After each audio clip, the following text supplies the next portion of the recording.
All right, I arrive in Italy. I'm standing on a platform, waiting for a man that I've only known for about 2 weeks to show up and take me away. That's how I showed up in Italy. This is my relocation story. Go ahead, subscribe to the channel. You might judge me. You might judge me a little bit by the end of this video, but this is the way it went down. Okay, now I've been abroad for 6 years. I've been in Italy for 4 years, but when I first left the States, I actually went to Guatemala first. Now, I have talked about this in some of my videos, like a little bit here, a little bit there, but I have not told my whole relocation story, just bits and pieces that about other things that I was talking about, right? So, when I left the United States, like, my life was pretty much falling apart. Like, that just kind of summarizes it. I lost my job. I had a really good job, and I moved to another company to basically lead a department, and they got rid of the entire department. So, all right, my oldest son changed the plan in his life, went away, did some other things that I was devastated by. His life, couldn't do anything about it. And I was married to a French guy who was kind of a dick. Now, the plan was to move to France. The guy that I was married to was French, and when I lost my job and all these things happened, he was like, you know what, we should just go to France. It's better, to figure things out. And he wasn't really happy in the States, and so I kind of thought, well, maybe that's why he's being such a pain in the butt. But the plan was, in my head, I thought, we moved to France. So my thought was that we'd go to France, he'd be in his space, and he would find his good personality again. But before we did that, he had a flat and it was rented, so we couldn't move in yet. So we went to Guatemala.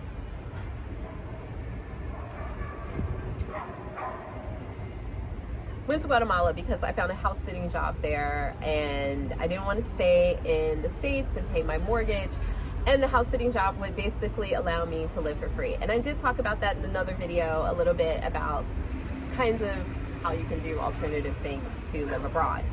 But this is my story. Don't worry about it. We'll talk about those things. If you have more questions, I'll give the link or whatever. Just leave me comments below. So we're in Guatemala. We were there for a year and living in this really, really beautiful place, blah, blah, blah. But that is where I thought the transition in the relationship could start getting better, because it's neither of our countries. It's like a clean slate, right? Clean slate. It should help neutralize all of the things. And it was a theory. It didn't happen. Anyway, I was still thinking Paris would be the best place for everyone. Once we got there, I was expecting all right, I'm in Paris. I love Paris, just so you know. It's one of my favorite places in the entire world. So I was going to be happy there regardless.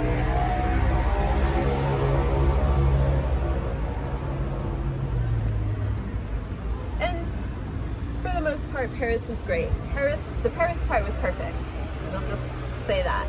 The relationship part was probably not that great still. And after being there for close to a year, my birthday came around, and I decided I was going to take a trip. And this trip was going to be definitive for me in my head. I said, this is going to be a definitive trip. I'm going to decide what I'm going to do with this relationship, how I'm going to get out of it, how I'm going to live going forward.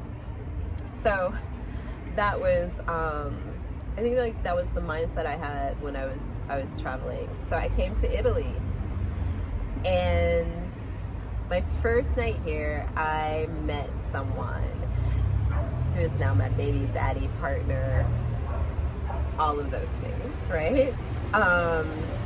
So I met someone just in a piazza, innocently sitting on a bench, and so we started chatting.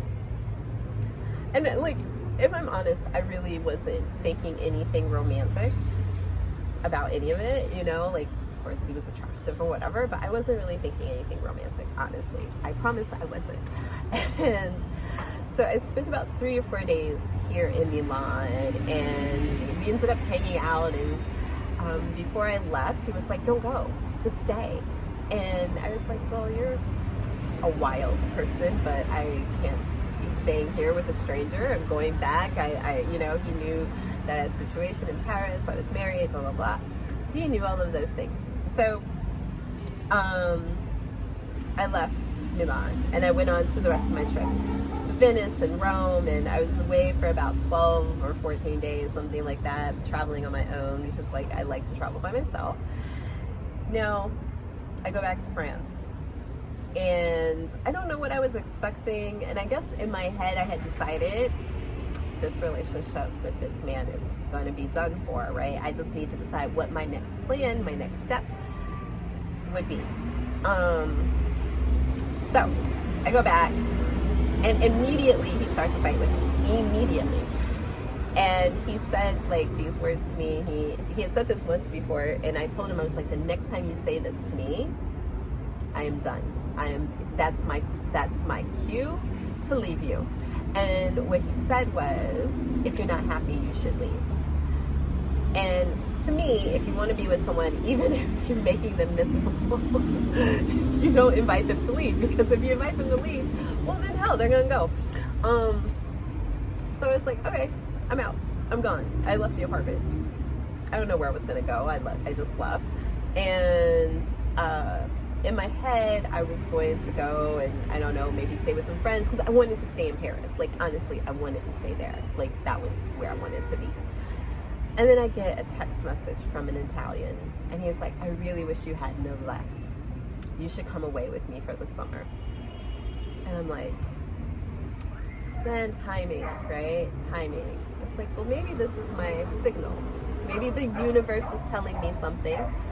Now, I want to tell a little story, and my friend reminded me of this, that when I was 13 years old, I said to her that I was going to live in Italy and that my man was Italian. Now I was 13 years old. I didn't even know really I didn't know any Italians. Let's start there. And I don't know what I was talking about, but manifestation, even like 100 years later, it can happen. You just never know. Patience, right? Patience. So there I am. And I said, okay, yeah, I'm gonna come with you. I'll go with you to the summer house, whatever that is. I'm gonna do it, right? So I pack up my stuff. I leave half of it in Paris at a friend's place, and then I bring half of it with me to Italy, because I still wasn't sure what to expect. And he was like, okay, I'm gonna meet you on this train platform, when you get off the plane, take this train and meet me at this stop, right? I know it probably sounds like, why didn't he pick you up in a car or something, but like the airport here, like, it makes sense. So I realized, though, while I was on my way to the airport, that I didn't know where this man lived. I really didn't know the city very well, and like, there was a lot of risk in what I was doing. I mean, I could have ended up in somebody's freezer, right? Like, it could have gone real left. So that's when I was like, let me tell a couple of people where I'm going and what's happened and what I'm doing. So I did phone home and tell some people, like, this is what's happening, and I'm just like, you know, and I did get the feedback that you would expect. But I was like, I feel like it's gonna be okay. I didn't feel like lots of anxiety, so I was gonna trust my gut. I was gonna trust my feelings, and I was gonna go. and I was going to be okay. I was going to take a risk. Because what's the worst that could happen? Lots of bad things could have happened, but the worst thing that could have happened is that I just get back on a plane, go back to Paris, and go stay with a friend. That was, whatever. So I get on the plane, I'm going, and I'm like still like, oh my God, what if he doesn't even show up? Like, what if he ghosts me? Like, after I've flown there, got all my crap, like, what if he ghosts me? What am I gonna do, I'll be all right. That's what I thought. I'll be all right. So I get there, I get to the stop where he told me to be, and there he was. He was there with breakfast. He had breakfast with him. So I was like, okay, this might not be a bad thing. Now, after that, we did go to his place and we hung out and got to know each other better. And then the next day we went to the sea, because that's what Italians do in August. They go to the sea, and I ended up meeting his entire family, and I mean like entire family. He did not pre-warn me. I did not know this until we were basically there, that this was how the summers go. But it was actually so lovely. Like, his cousin, when we got to the house,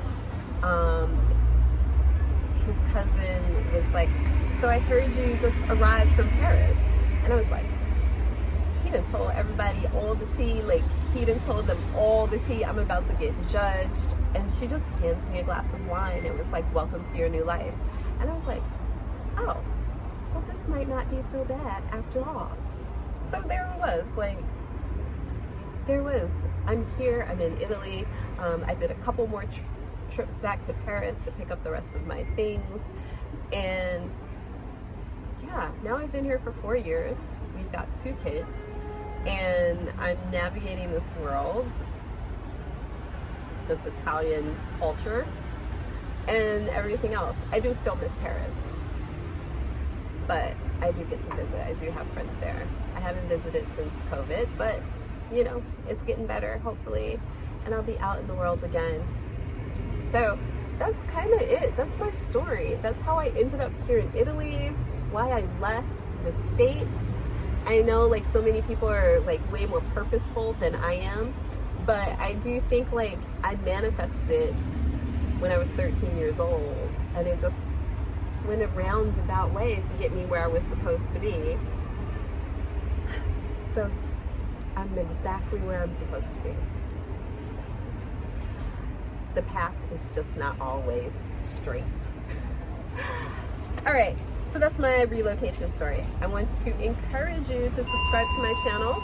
And if you haven't already, you can also follow me on Instagram. I do post pictures of myself, my kids, my life, Italy, things of that nature. So if you have any questions about trials and tribulations with my relocation, go ahead, ask me. I always respond, and I am happy to share more stories. So ciao for now.